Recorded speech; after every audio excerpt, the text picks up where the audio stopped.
Chapter 1. The Return. The night was colder than usual as Eleanor Harper drove through the winding roads that led to Briarwood Manor. The once proud estate loomed in the distance, its silhouette dark against the dim glow of a half-hidden moon. It had been 20 years since she had last set foot here, and yet, the house seemed unchanged. The same ivy-clad stone walls. The same broken windows that gazed like hollow eyes. And the same air of sorrow that hung over the place like a curse. Eleanor's return wasn't by choice. She had received a letter, much like the one her late father had received years before. A letter that spoke of unfinished business, of debts yet unpaid, and of secrets buried deep beneath the ground. She never thought she would return to Briarwood, not after what happened. Not after he disappeared. Her father had been the last of the Harper family to live in the manor. A scholar, a man obsessed with the occult and ancient history, he had delved into the manor's past with a dangerous curiosity. Eleanor had often wondered if his obsession with Briarwood had led to his downfall. The night he vanished, she had been only a child, but the echoes of that night still haunted her, like a shadow that never left. The house was silent as Eleanor stepped from her car. The gravel crunched under her feet, and the wind howled through the trees, but there was no movement. No welcome. No sign of life. The manor stood as it always had, silent and brooding, as if waiting for her to enter. The front door creaked open with little more than a whisper, and Eleanor stepped inside. The scent of old wood and damp stone hit her like a wave. The grand hall was shrouded in darkness, save for a few rays of moonlight that filtered through the broken windows. It was colder inside than out, and the air seemed thick with dust, untouched for years. Eleanor paused for a moment, letting her eyes adjust to the gloom. Then, with a steady breath, she stepped forward. The manor was hers now. But there was more than inheritance waiting for her here. There were answers. And there were things that she had to face, things that had been buried for far too long. Chapter 2, The First Night. Eleanor had not intended to stay overnight. The plan was simple: investigate, gather any relevant documents, and leave. The last thing she wanted was to spend the night in that place. But as the hours stretched on, the thought of leaving seemed foolish. The letter had been clear: there was something she needed to find.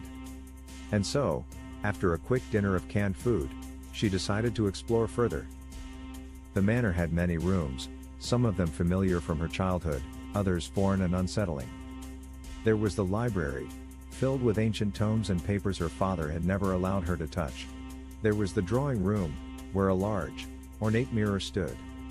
She remembered it well, for it was there that her father had shown her his obsession with the occult.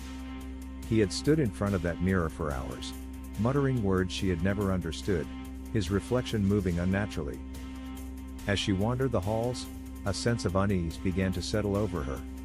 Every door she opened felt wrong, like the house itself was watching her.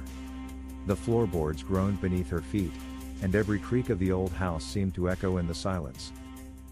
It wasn't until she reached the basement door that she felt it, a sudden, oppressive chill, a cold that sank deep into her bones. The basement door was locked, but not in the way she had expected. It wasn't a simple turn of a key that had sealed it shut. No. This door had been bricked up, as if someone had gone to great lengths to ensure that whatever was inside remained hidden. Eleanor stood there for a long moment, her heart pounding in her chest. She couldn't explain why, but she knew that whatever lay beyond that door was the key to everything. Her father's disappearance. The letter. The shadows that seemed to haunt the house. Without thinking, she retrieved a hammer from the kitchen and began to break apart the bricks. Chapter 3, The Unveiling. The coldness deepened as Eleanor worked, each strike of the hammer sending a shiver through her spine. It took what felt like hours to break through the thick layer of bricks, but finally, the last stone fell away, revealing a dark tunnel. The air that poured from it was stale, and the smell of decay made Eleanor gag. She hesitated. The house seemed to breathe with her, the walls creaking, the floorboards groaning beneath her weight. But her hand shook only for a moment before she gathered her courage. This was why she had come. With the flashlight trembling in her hand, she stepped into the tunnel. The path was narrow, and as she moved further in, the temperature dropped even further. The walls seemed to press in on her, and the sound of her footsteps echoed in the hollow space. It felt endless, like walking through a void. And then, just when she thought she could go no further, the tunnel opened into a vast chamber. In the center of the room stood a stone pedestal, upon which rested a large, leather-bound book. Its pages were yellowed with age, the ink faded. Eleanor approached it with a sense of dread and wonder, her fingers trembling as she reached out to touch it. The moment her skin made contact, the room seemed to shudder. A low, rumbling sound reverberated through the stone, and the air grew thick with a strange energy. The walls of the chamber began to pulse with a rhythm, as if the house itself were alive. Eleanor opened the book. The first page was blank. The second, too. But the further she flipped, the clearer the words became, written in a language she could not understand, yet somehow, she knew their meaning. The hollow beckons. The words burned into her mind, and as she read them, the ground beneath her feet began to tremble. The shadows in the room twisted, swirling around her, and a voice, low and malevolent, whispered in her ear. "Welcome back, Eleanor." Chapter 4, The Shadows of Briarwood.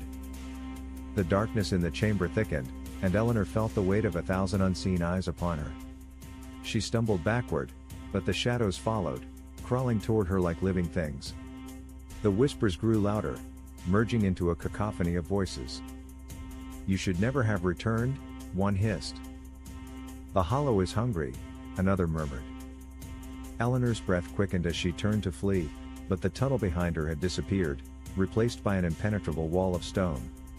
Her pulse raced in her ears as she spun in circles, searching for an exit. But the shadows had closed in. They were everywhere now. And then, through the blackness, she saw it. A figure. Her father. Or what remained of him.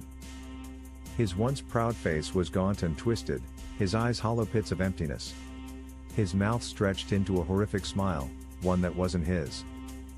"You've come for me, Eleanor," he whispered, his voice a rasping, unnatural sound. "But the house has taken me, as it will take you. We are its children now." The walls closed in around her, and the shadows pressed tight against her skin. And then, for the first time in her life, Eleanor understood. Briarwood Manor was not just a house. It was a thing of hunger, of darkness. A thing that had claimed her father and now, was coming for her. She had come back for answers. But the house had other plans. Chapter 5, The Hollow. Eleanor's mind snapped, her thoughts breaking apart like shards of glass. She turned to flee, but the shadows were too quick, wrapping around her legs, pulling her down. Her body ached with the weight of their touch. She could feel them seep into her skin, into her veins. She tried to scream, but the sound was swallowed by the crushing darkness. Her father's face twisted in the shadows, his hollow eyes staring into hers with an expression of despair. "No, Eleanor," he whispered, his voice not his own. "You cannot leave. The hollow does not let go. Not once it has claimed you." Her body was now heavy with the weight of the darkness, her legs no longer responding to her mind. She tried to fight it, but there was no fight left to give. As she sank into the blackness, her father's voice, twisted and hollow, echoed in her mind. "The hollow waits for no one." And in that moment, Eleanor understood. Briarwood Manor was not a place. It was an entity, a thing of hunger, a thing that never truly let go. And now, it had claimed her too.